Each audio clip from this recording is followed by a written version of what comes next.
Bonjour à tous, dernier cours donc sur la monarchie et l'État à l'époque de Louis XIV. On va poser la question donc de savoir jusqu'à quel point est-ce que la monarchie sous Louis XIV est vraiment une monarchie absolue, c'est-à-dire sans aucun finalement contre-pouvoir. Alors c'est vrai que si on écoute Bossuet, hein, qui a donc été le précepteur du dauphin, c'est-à-dire du fils de Louis XIV, donc celui qui a été finalement son enseignant, donc attention, c'est un proche de Louis XIV qui a priori hein, n'est pas là pour le critiquer. Et justement, effectivement, son idée, hein, c'est que le roi, justement, le pouvoir du roi doit être absolu. Hein. Regardez ce qu'il dit, hein, celui qui a donné des rois aux hommes a voulu que l'on les respectât comme ses lieutenants. Alors celui qui a donné, c'est évidemment Dieu, hein, se réservant à lui seul le droit d'examiner leur conduite. Sa volonté est que quiconque est né sujet obéisse sans discernement. Donc, premier point à rappeler qu'effectivement il s'agit bien d'une monarchie absolue de droit divin, c'est-à-dire qu'il est bien précisé ici que celui qui a donné le pouvoir au roi, c'est-à-dire Dieu, doit être le seul à pouvoir finalement le critiquer. En gros, le roi n'a de compte à rendre qu'à Dieu lui-même et à personne sur terre. Et donc l'idée, hein, c'est que le sujet obéisse sans discernement, c'est-à-dire qu'on doit obéir totalement au roi, sans avoir besoin de libre arbitre, sans avoir besoin de réfléchir. Donc il faut lui obéir les yeux fermés. Autre citation, quelque mauvais que puisse être un prince, la révolte de ses sujets est toujours infiniment criminelle. En gros, l'idée, c'est que même si le roi n'est pas bon, il faut lui obéir les yeux fermés. Donc le roi, du moins selon ses partisans, doit se placer au-dessus des lois, mais dans la réalité, cet absolutisme est plus ou moins fort selon la personnalité du roi lui-même, puisqu'évidemment, avec Louis XIV, hein, cet absolutisme sera plus fort. Donc dans la réalité, un pouvoir absolu sans aucun contrôle n'existe jamais. Il y a toujours la noblesse, il y a toujours le clergé qui est quand même là pour, et puis évidemment aussi l'opinion du peuple, qui sont quand même là donc pour essayer de limiter hein, ses pouvoirs, ou en tout cas de critiquer aussi parfois le roi, ou au moins d'essayer de le conseiller quand il va prendre des décisions critiquables. Mais pour autant, effectivement, à l'époque de Louis XIV, on peut dire quand même que le pouvoir du roi n'a jamais été aussi fort dans l'histoire de France, et sans doute ne le sera jamais autant par la suite.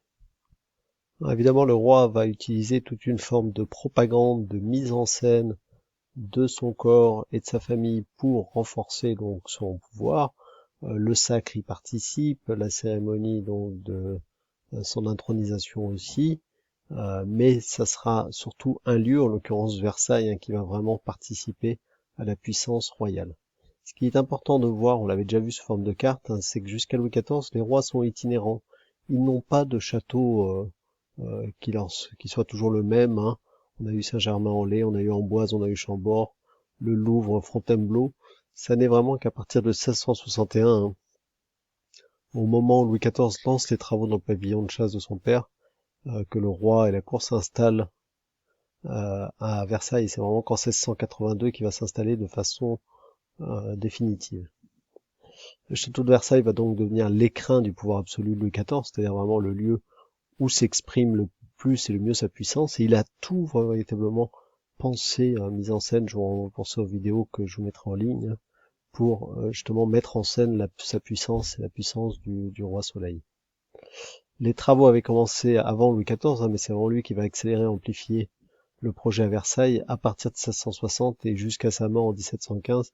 Versailles est constamment en chantier et le restera quasiment jusqu'en 1789 et même après puisqu'il sera toujours hein, réaménagé. Alors, en ce qui concerne la construction, il faut prendre en compte différents éléments. Hein. L'intérieur, toute l'architecture, c'est essentiellement le veau hein, qui va y participer. La peinture, les différentes peintures, surtout avec le brun, et tous les jardins avec le nôtre hein, qui sera finalement l'architecte d'extérieur principal. Hein. Et vous savez que le rôle des jardins à Versailles est absolument essentiel aussi. Des jardins et de tous les points d'eau hein, qu'on peut observer aussi donc ici sur l'image et tout cet alignement là évidemment joue un rôle très important. Alors ce tableau de Patel montre Versailles encore en construction, on n'est qu'en 1668 hein, et donc il montre bien effectivement que Versailles est déjà bien avancé mais qu'il y a encore beaucoup de travaux mais qu'il y a déjà l'idée effectivement de cet axe majeur là ici hein, qui structure effectivement tout le bâtiment et tout l'extérieur. avec ici évidemment mise en scène l'arrivée du roi en son château avec donc toute sa cour hein, qui débarque ici. Donc à Versailles, vous savez, le roi se met en scène.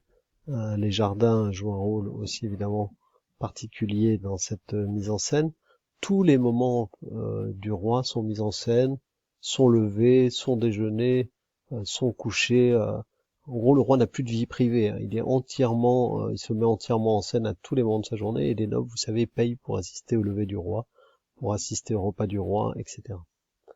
Ce qui est aussi extrêmement important à comprendre, c'est que Versailles est un instrument vraiment pour contrôler la noblesse.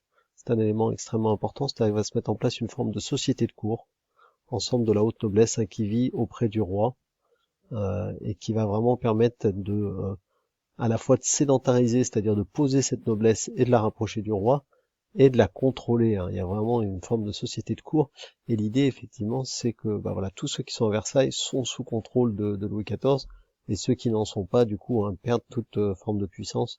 Donc, à minima, il faut être présent à Versailles quelques semaines ou quelques mois dans l'année, même pour des seigneurs qui vivent à Toulouse ou n'importe où, effectivement, en France, et qui sont souvent très loin de Versailles. Alors, on voit ici une analyse hein, du duc de Saint-Simon, hein, qui publie ses mémoires à partir de 1739, qui a été l'un des courtisans aussi hein, sous Louis XIV, mais qui ensuite, une fois qu'il en repartira finalement, critique un peu ce système de cour. Alors qu'est-ce qu'il explique ici? Les fêtes fréquentes, les promenades particulières à Versailles, les voyages furent des moyens que le roi saisit pour tenir chacun assidu et attentif à lui plaire. Donc il y a vraiment cette idée hein, qui veut contrôler tout le monde, qui connaît tout le monde, qui fait en sorte que tous les gens importants du royaume soient présents auprès de lui et puissent être contrôlés. Non seulement il était sensible à la présence continuelle de ce qu'il y avait de distingué, c'est-à-dire des plus riches, des plus puissants, mais il l'était aussi aux étages inférieurs, c'est-à-dire que finalement hein, toutes les différentes strates de la noblesse doivent être présents auprès de lui. Donc il précise aussi hein, que le roi est extrêmement observateur, qu'il connaît tout le monde, même si effectivement il n'interpelle pas tout le monde tout le temps, il sait précisément qui est à côté de lui régulièrement, et il connaît donc les différents grands personnages du royaume, ce qui est un changement donc majeur par rapport aux autres rois. Il voyait et remarquait tout le monde, aucun ne lui échappait.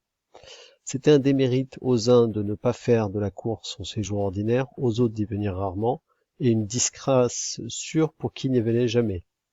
Donc en gros, celui qui est jamais à Versailles n'a aucune chance d'avoir un quelconque pouvoir sur le territoire, et d'avoir effectivement une reconnaissance ou d'avoir une influence sur le roi, et il faut être présent le plus possible pour pouvoir effectivement avoir les bonnes grâces du roi.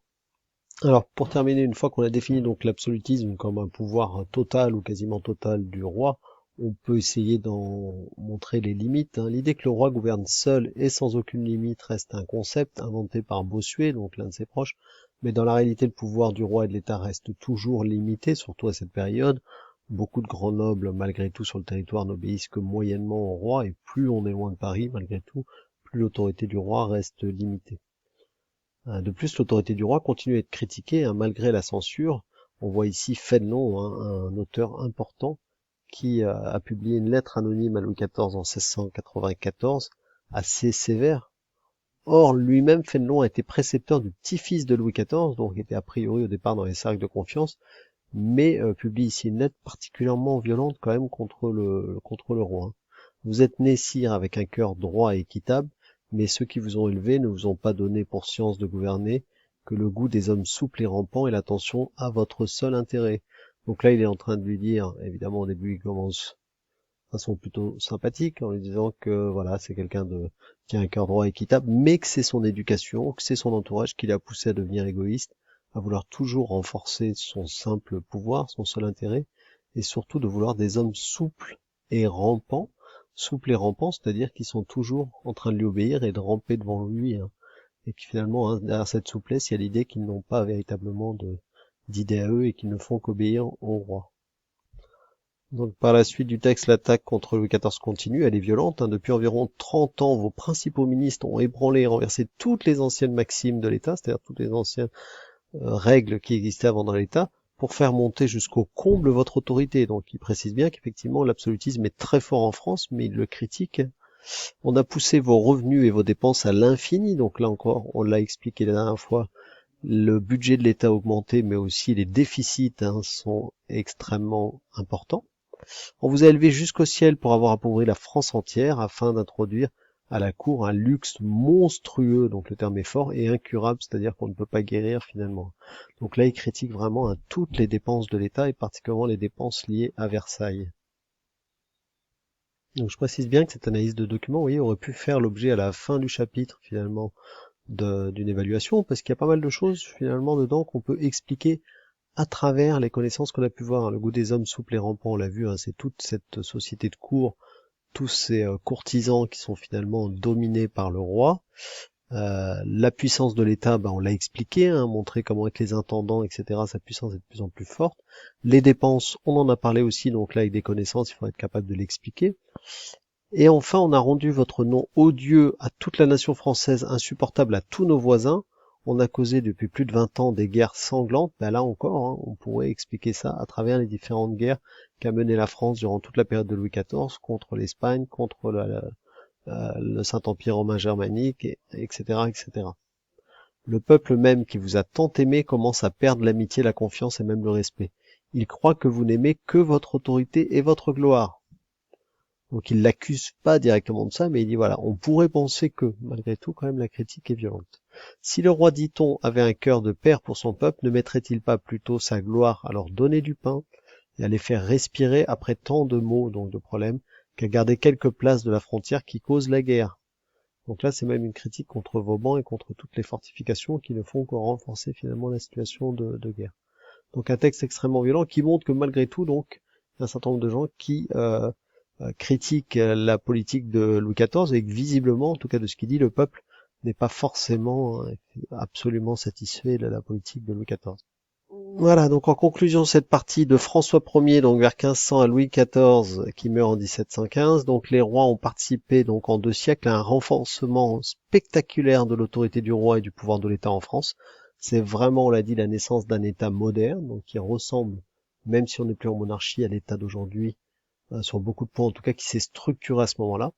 Cependant, cette notion d'absolutisme, qui consiste à dire que le roi décide de tout et que son pouvoir est sans limite, reste forcément à relativiser en fonction des rois, et même pour Louis XIV, ce pouvoir n'a jamais été total et absolu, et heureusement, évidemment, sur l'ensemble du territoire.